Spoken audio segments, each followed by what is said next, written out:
Hi, and welcome back to the channel. Today we're going to build this gantry. Inside of each of these carriages is a plate that we're going to mill out on the milling machine, a motor, and some open build V-slot wheels that we're going to put together. We're going to review how the belt and pinion system works, install that, and then drop in the Y-rail here. And just as a reminder, even though we'll be milling out these plates with the milling machine back there, these plates are designed so that they can be built with a normal hand drill or drill press. So you don't really need any specialized tooling for this. The table's gonna look a whole lot more complete once we're done with this, so let's get to it. When I first designed the Dark Star prototype here, I decided to go with this aluminum tubing for the Y carriages. My thinking was that it would be more rigid. It is, but it turns out we don't really need that extra rigidity. Since a plasma cutter is a jet cutter, the torch doesn't make contact with the material it's cutting, which means the forces that we're dealing with here are very low. The carriages are aluminum. Also, the acceleration, relatively speaking, is quite low on a plasma cutter. So we're not applying any kind of significant force to these carriages whenever we're moving back and forth. So I think this tubing isn't really giving us any advantages over just a single aluminum plate. All it's really doing is adding cost, because this stuff costs quite a bit more, and adding weight because there's more than twice as much material here. So since the last video, I went back and completely redesigned the Y carriages so that they no longer use a tubing. They're just a single piece of plate now. So let's jump over to the workbench. I'm going to show you the new carriage design, and then we're going to cut out the plate for the second carriage. So here we have the new Y carriage. You'll notice it's a lot cleaner looking because it doesn't have this goofy bump on top anymore. The reason for that is the rail now goes inside and screws onto this single plate running through the middle here. Let me crack this open and show you what's inside. All right, let's get in here and take a look.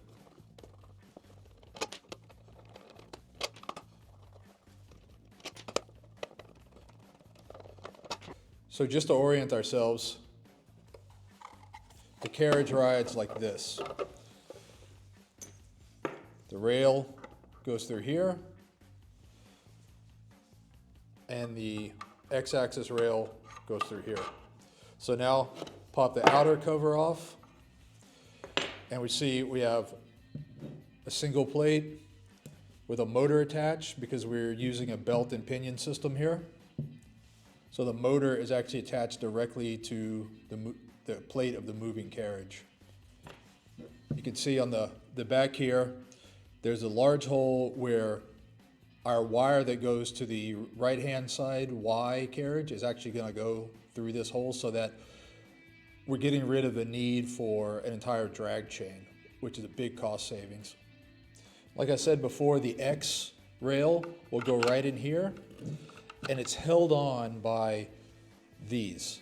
These are not self-tapping screws, these are thread-forming screws.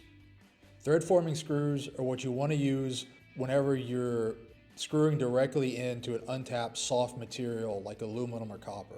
These thread-forming screws will screw directly into the end of this rail. There's no tapping needing. These actually form ISO standard threads as they screw in. So now if we quickly take the inner shell off,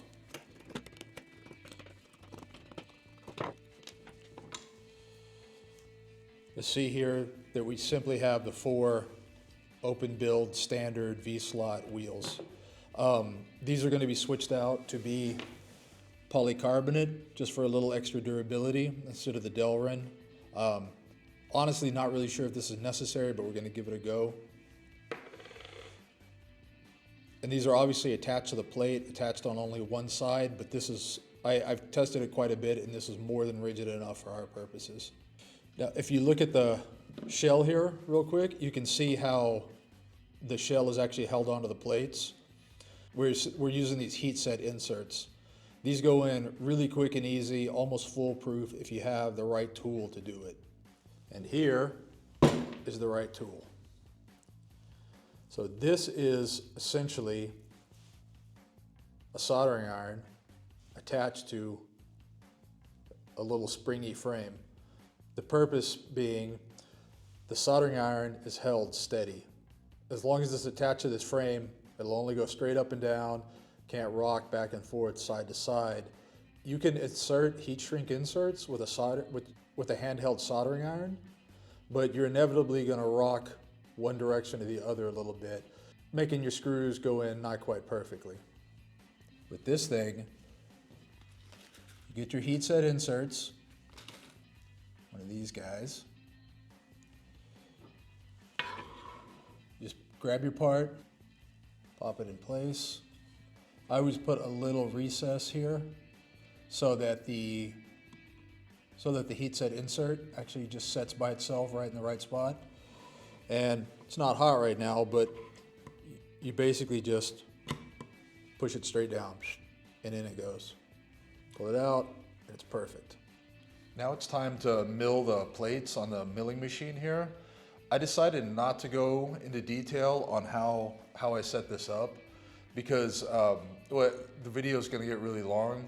But also, these plates are designed so that you can make them, as I said in the intro, with hand tools or with a drill press. So I don't want to make it seem like this is the only way to make these plates. If you have a milling machine, I'm going to assume you know how to rig it up. If you only have a hand drill and a handsaw or just a drill press, then the plates are really just a series of holes cut out into a rectangle. It's just a little more time consuming, but you can get the exact same result. So let's jump to some milling. Get started.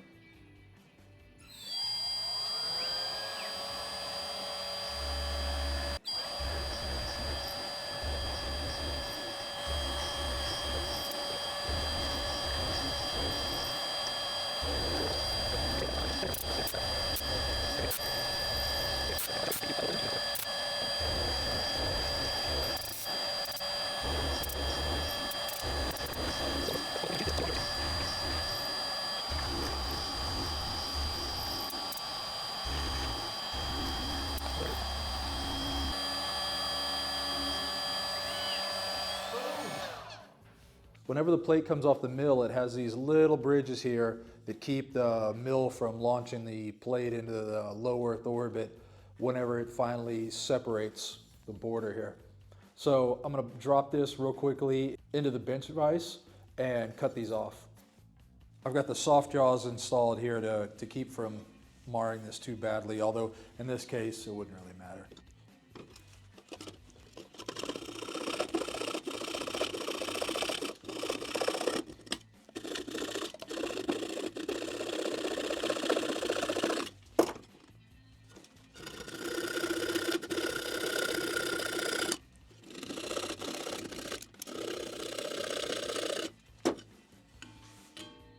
Make sure you have your soft jaws installed before clamping the plate or you will bite into it.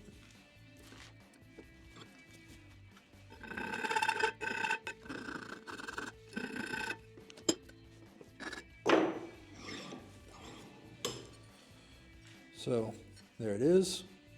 Let's now have a go at putting one of these together. So remember, I have all the parts here, but you don't need to memorize what these are as I call them out. This is all going to be in the BOM when I release the plans. So this is for information only. Don't feel like you have to write this down. So first step is, of course, the most satisfying step of all. Peeling the protective plastic off.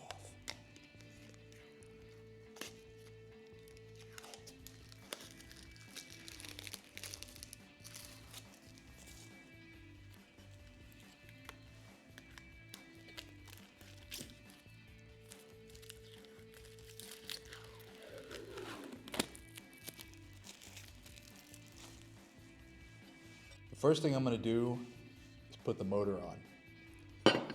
The motor has a 20-tooth GT2 pulley on here, so I need to go ahead and fix that.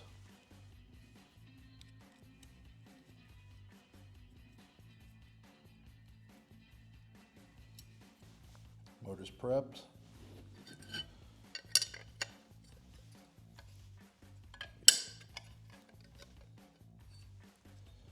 Motor's kept on with 4 little M3 screws.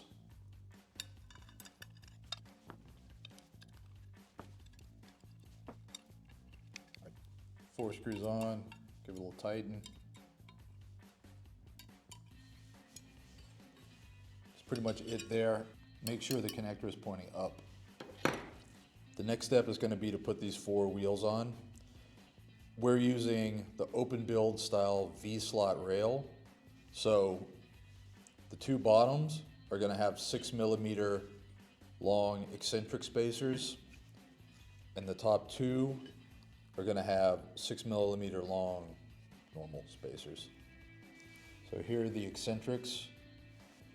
They always have a little marker on them. I always start with the marker facing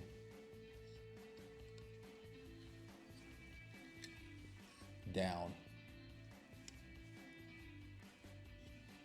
So the wheels will start out as loose as possible whenever we put them on the rail. Fits like a glove.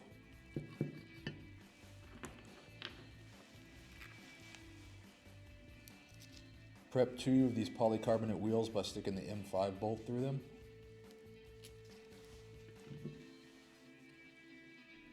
And then just drop it right through the eccentric. Hold this in place with the hand, turn it over, and hold them in place with the M5 nuts here. I usually put the other 2 on before I tighten the nuts up on the back, just for simplicity's sake. So to prep the top wheels, grab the bolt, drop the wheel on, drop the eccentric on, stick it through the hole, nut goes on the back, hand tight. All right, so now I just kind of clumsily stand this thing up, grab my, let's see here, M8 wrench.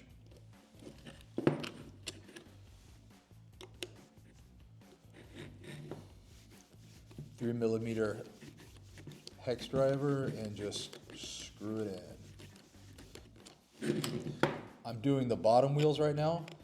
Do not crank these down. Don't super tighten these yet, because we're going to need to turn this eccentric to preload it whenever we put it on the rail.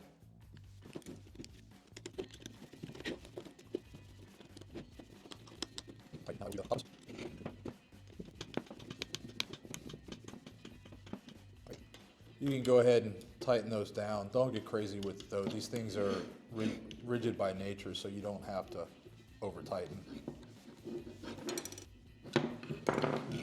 All right, simple as. There's the wheels. Now, take a second and look here. This is a belt and pinion setup. So the belt is going to go over this wheel, over this pulley, and then onto this wheel. That means that this groove needs to line up with the flat surface of this wheel. So this is not ultra precise. Just take a look and move this guy up and down as needed to line them up. I had a little change of heart off camera. I think that neither of these wheels I was trying to use is really optimal. This Delrin wheel that's unsealed would be better if it's sealed.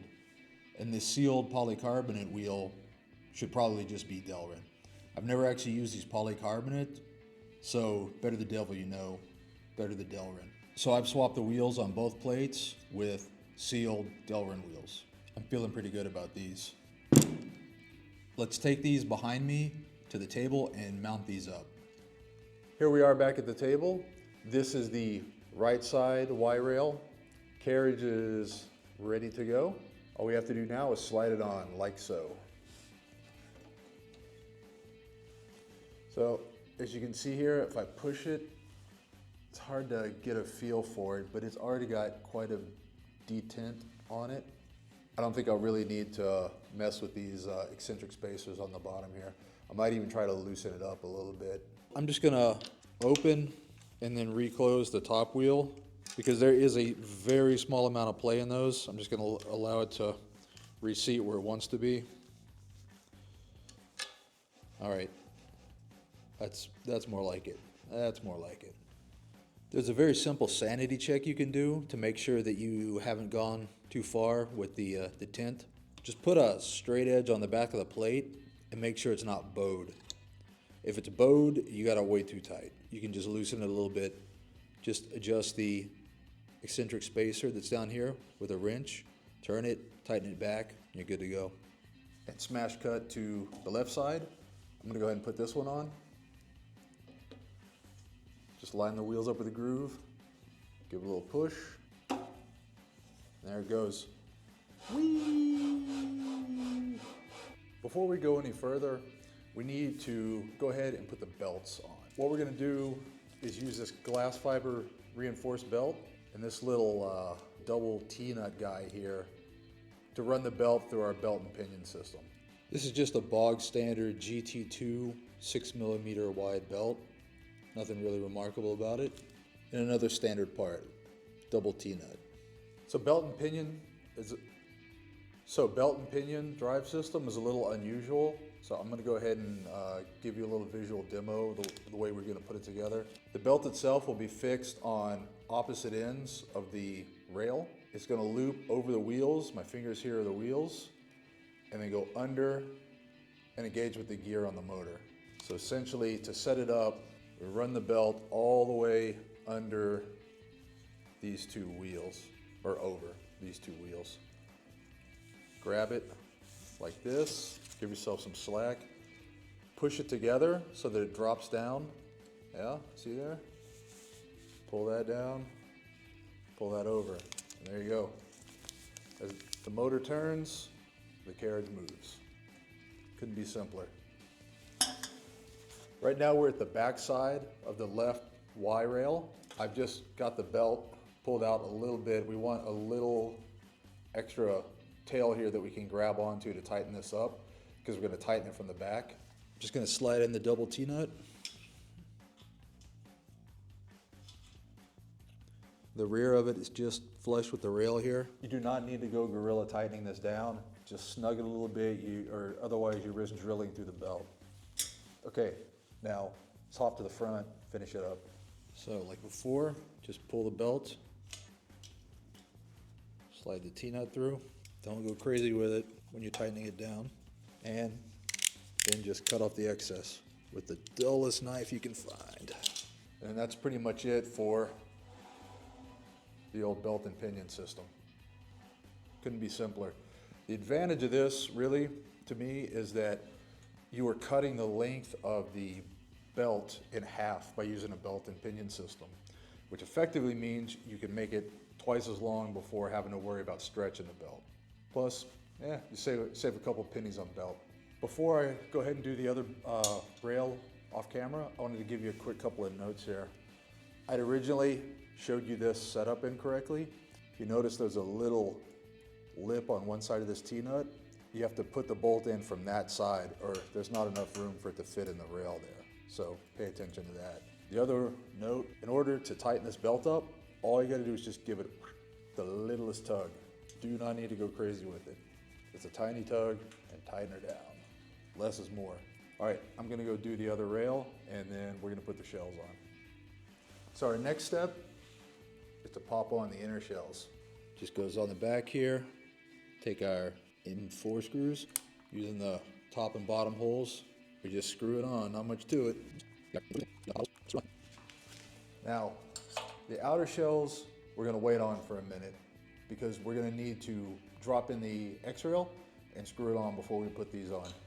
These are our last step. So now I've got both inner shells on the Y carriages here. We got the belts on. Let's take a quick look at our next step. We're gonna take this X-rail, drop it ever so gently between the carriages, and boom, there we have our gantry. Fits like a glove. The only thing I don't really like about this setup here is this X-rail needs to be cut precise to the millimeter. The reason is because if it's too wide or too narrow, it's gonna cause these two plates to either bow out or in. So I managed to cut this one right to the millimeter. If you got a decent ruler, a scribe, and time to make sure you're cutting true and square, shouldn't really be a problem for you either.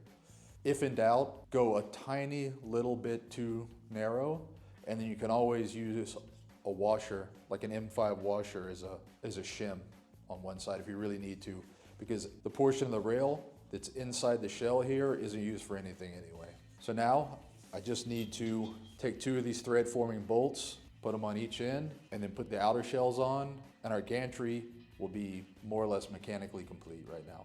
Got my thread forming screws here. You just treat it like any other screw. Obviously you want to make sure that you get it started straight. This is actually quite easy to screw in because the X-rail I'm using here is made for thread forming screws to go in the end.